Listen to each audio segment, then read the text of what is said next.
Tyleik, what's it like seeing the offense operate the way it has, and especially early in the first 2 playoff games, and what does it do for a defensive perspective? When you see the offense going out there, putting up points, succeeding at the level they're doing, it really motivates us to go do the same thing, keep getting them the ball back. And, just watching them, do great things.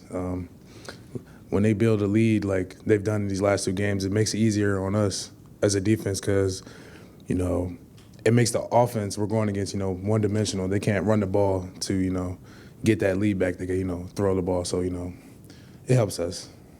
Austin Ward, the podcast. Tyleik, how many times this season do you feel like you've been fully yourself, fully healthy? Truthfully, I don't think I've been fully healthy in a while because I've had these all little nick and knack injuries, but I still think I'm producing at a great pace, with my guys next to me. But probably before camp, probably first couple of games. So, how close do you feel right now? And did any part of lay off at the end of the regular season, then getting maybe an extra week to get ready for Tennessee or week and a half for Oregon? How much has that helped you? I mean, how far away are you from the level you want to be at physically? I mean, I think I'm at a great level right now. There's always going to be a little injuries, battling. But I think I'm perfectly fine right now. I don't have anything I'm worried about right now. Bill Rabinowitz, Columbus Dispatch.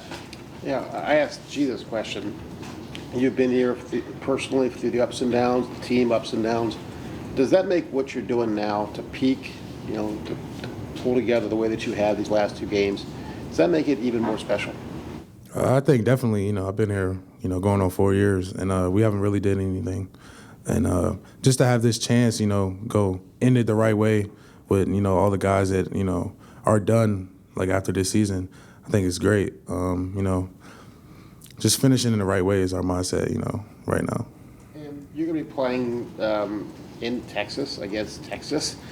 The crowd will be, you'll have a lot of Ohio State fans because they always travel, but it'll be a pro-Texas crowd for the most part. Do you guys kind of thrive off that? Do you like that, kind of being the enemy, I guess?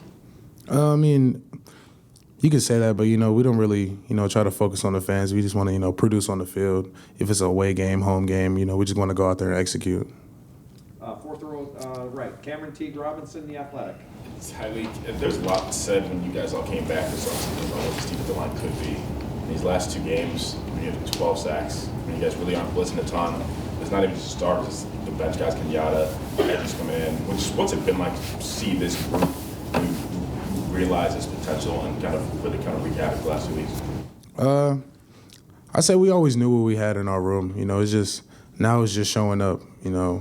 Teams are scheming us different ways, and it's allowing certain players to make certain plays. And I think we got so many guys in the room. We have 2s that can be 1s anywhere. We have 3s that can be 1s anywhere in the country.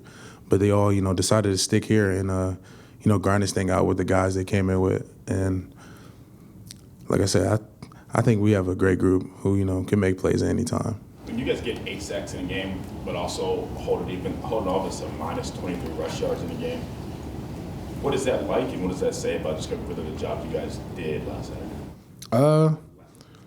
I think it's a great feeling, looking up at the scoreboard and seeing a negative, definitely. But it's just all the work we put in over the summer, over the season. We've been building this defense to where it is now, and like I said, when we're executing and we're at a high level, it's hard to, do anything with us. Behind him, Jeremy Birmingham, the podcast. Tyleik, I'm not going to ask you to call out officials, okay? But I do want to ask you this. Have you ever been held before? Yeah, I think our whole D-line gets held, every game. I don't know what the refs are seeing or what's going on with that, but if you turn on the tape and really look at it, we're held almost every play. So, is there something can you guys be better actors? Can you be more dramatic about it? What do you think has to happen for that to get called in your favor one time this season? We can be actors, but we don't really teach nothing like that. But I don't know if it's because we're Ohio State, they letting things go or what it is. But it's been pretty bad. I know y'all see it too. It's every play, almost every game. Gotcha. Adam King, WBNS. We got a chance to see a glimpse of Coach Day's pregame speech. The intensity that you've seen from him the last 2 games in the playoffs, is that different than you've seen throughout the year? And what does that do for this group before you go out on the field? I wouldn't say it's different. He's been like that his whole year, but it's just now it's, getting recorded and posted. But definitely when you see your head coach is fired up like that, it likes to fire in you to, go out there and do better. And, you can't thank Coach Day enough because, he's our leader of his team. And when he's like that, he makes you want to, go out there and do great for him, for, the guys around us. Scotty, we're going to go to you. A couple on Zoom. Yes, sir. We're going to start with Andy Anders. Andy, go ahead. Yeah, Tyleik, Texas runs a lot of outside zone schemes. Just what's important for defending those kinds of plays on the ground, and I guess just stringing out those kinds of, so to speak. Can you say that again? Okay. Had to unmute again there. Yeah, just Texas runs a lot of outside zone in their run game, running schemes. Just what's important for defending that kind of play as a defensive tackle? For a D tackle versus a stretch team, you always want to talk about penetration, like penetrating the line and not catching. Because once, you penetrate the stretch, it basically stops the stretch and makes them, cut back to, unblocked players. So really just attacking this game and not catching. Next question is going to come from Dan Hope. Dan, go ahead. Tyleik, you were in a freshman class with Quinn. Now you're playing against him a few years later. Just what's that like for you? Quinn's my guy. He's a great competitor, great quarterback. I think it'll be fun going against him, trying to get him running around. Next question comes from Kurt Bowles. Kurt, go ahead.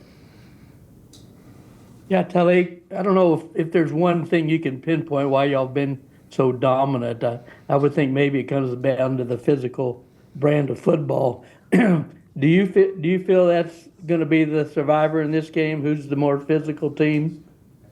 I'll say definitely the most violent team. The team that plays the fastest, executes the most, and exceeds their game plan the most is going to win this game. The final question will come from Stefan from Cleveland.com. Tyleik, what's kind of your relationship been like with Tai Hamilton, especially as this season's progressed, and just how in sync do you feel like you two are playing on the defensive line together? Me and Ty are, we've been roommates for the past 2 years. We live in the same apartment complex. We played a game together. It's really like one of my best friends on the team, and, we talk about a lot of football things, so we're really on the same page with a lot of, plays. Teams like to run against us. It could be some stunts we run. We're always, connected in some kind of way. Jerry, back to you. Great, thank you. Got time for just a couple more questions. Joey Kaufman, Columbus Dispatch. Tyleik, what does it say about your defensive line and how prideful are you guys when you can get 8 sacks, 13 tackles for loss without having to bring a ton of extra guys and pressure, but you can just rush forward and do a lot of that? I'll say kudos to our coach, Coach Jay. Teaches a lot of technique, and sometimes it doesn't show up because teams scheme you different ways. But when you have a team one-dimensional, like they have to pass the ball, that's when all the the pass rush technique and stuff comes out. And I think we've gotten Tennessee and Oregon to those situations where they had to pass the ball, and just let us rush free instead of worrying about the run, if that makes sense. Are you guys just winning those one-on-ones in those pass rushing situations to allow you guys to get so many sacks and TFLs? Yeah, I'll say we're definitely winning way more one-on-ones now. And, they're not keeping as many guys in the box to block us because they have to, they're trying to come back. So I think it's, like I said, it's just kudos to the offense, creating these big leads and making teams one-dimensional.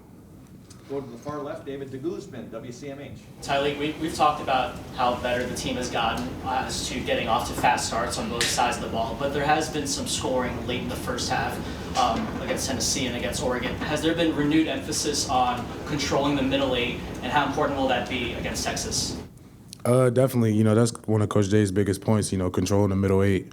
You control the middle 8, chances of you winning that game goes, skyrockets. So definitely versus Tennessee and Oregon, we gave up touchdowns, late in the, first half. But we just got to keep our foot on the gas. We can't let up like at all, because these teams we're playing are great teams. Like Texas is a great team, great offense, great offensive line, great quarterback, great receivers, great running backs. So we just gotta keep executing like we know we can, and see how it plays out. Okay, final questions for Tyleik here.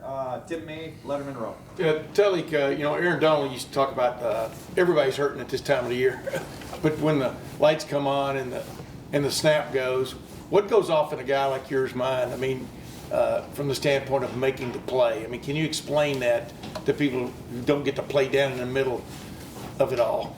I would say, like I said, you're right. Everybody is hurt around this time. We're 15th week, 14th, deep in the season. You just gotta show up. That's my mindset. You just gotta show up. No matter what I'm going through, I gotta make that play. I gotta be disruptive, just to help my team out. Because when I'm on my A game, everybody else can, feed off of me, or we can feed off of like, JT, Jack, Ty. But I said, Coach Mick always says, like, nobody cares. Like, it's true. Nobody really cares if you're hurt, if you're injured. You just got to go out there and play and make plays. You touched on it a little bit. Explain the drive you have personally to get through this next one into the next one. But I know it's one step at a time. But, you came back, et cetera. Explain to people what's going on in your brain about your motivation. My motivation, we all have our whys, while we're doing things. We got family, family here, our team, our brotherhood. But you want to do right for your brothers, on this team. We're trying to win the big thing. We're not just, trying to go win 2 games and lose. We're trying to win the big thing, as long as we stay motivated, stay, humble, don't take the rat poison, things like that, and just execute and just play our hardest, I think we'll be fine. Tyleik, thank you very much. Gotcha. Thanks, man.